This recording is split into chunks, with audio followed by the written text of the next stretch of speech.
අහිංසකව පල්ලිය වෙත ගිය මිනිසුන්ට ඉරණම විය ජීවිතයෙන් වර්ධි ගෙවන්ට අදට වසර 6 කියෝන සිහි කරලන්න පරසතු මලින් පුදන්න අකල් මරණ නොවෙන්න ආගම් සාජාති බේද තුරන් කරන්න තව කෙනෙකුගේ පාය පාරුදිරේ හලන්න මැරෙන තුරු ආදරයෙන් ජීවත් වෙන්න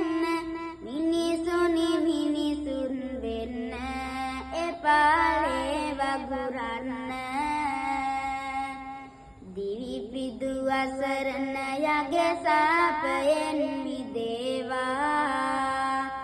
ආගම් සාජාති බේද යලිත් නොවේවා පාස්කුවේ මිය ගියම බුදුන් දකිවා මනුලොව